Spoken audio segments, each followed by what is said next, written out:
4, 3, 2, 1. In all these cases at hand, the High Court does not appear to have focused on the requirement to have due regard to the qualifications required by the agreement or other considerations necessary to secure the appointment of an independent and impartial arbitrator. It needs to reiteration that appointment of the arbitrator or arbitrators named in the arbitration agreement is not a must, but while making appointment, the twin requirements of subsection 8 of section 11 have to be kept in view, considered, and taken into account. If it is not done, the appointment becomes vulnerable. In the circumstances, we set aside the appointment made in each case, remit the matters to the High Court to make fresh appointments, keeping in view the parameters indicated above. In the aforesaid decision of the case of Northern Railway Administration held that the High Court in the said case did not appear to have focused on the requirement to have due regard to the qualifications required by the agreement or other conditions necessary to secure the appointment of an independent and impartial arbitrator. In the aforesaid decision, this court also concluded that since the requirement of subsection 8 of section 11 was not at all dealt with by the High Court in its order, the appointment of an arbitrator without dealing with subsection 8 of section 11 of the Act became vulnerable, and accordingly such appointment must be set aside. Similar is the position in this case. In this case also, before appointing an arbitrator under section 11 subsection 6 of the Act, the High Court had failed to take into consideration the effect of section 11 subsection 8 of the Act was done in Northern Railway Administration.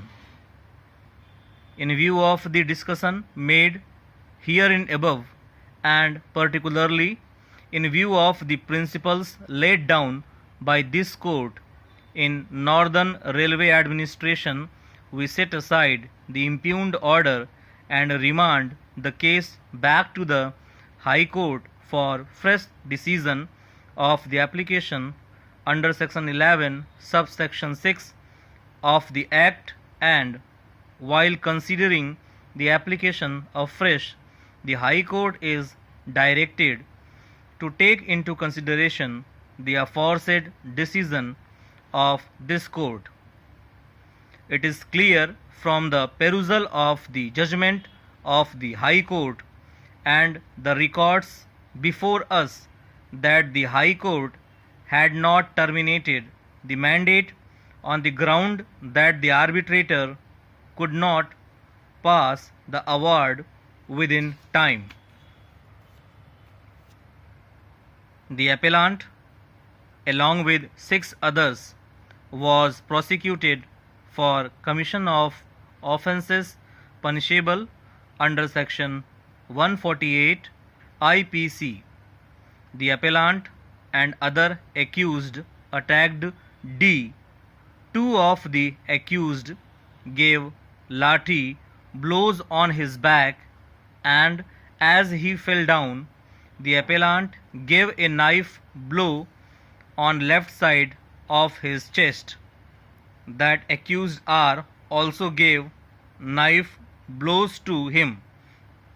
PW2 further stated that when he and his uncle tried to save D, accused R gave a knife blow on his left hand thumb, and two other accused gave him 5 lathi blows.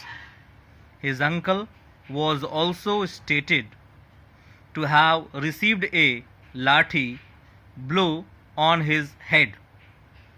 As to the cause of the incident, PW2 stated that as his other brother PW6, who had been elected as village sarpanch, did not pay heed to unreasonable demands of accused persons, an altercation took place between both the sides the previous evening, but the matter was then passed up.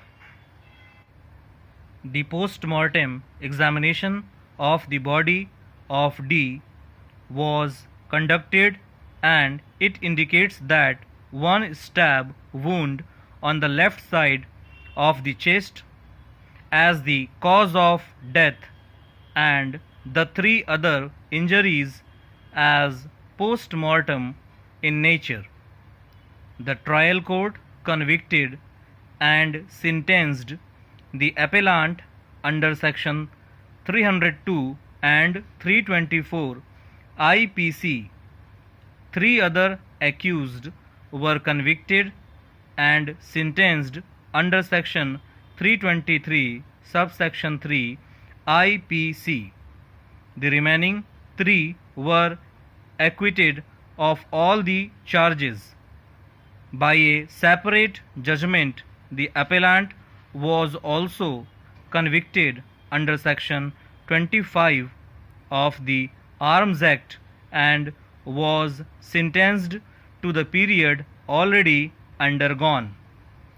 The High Court upheld the judgments of the trial court.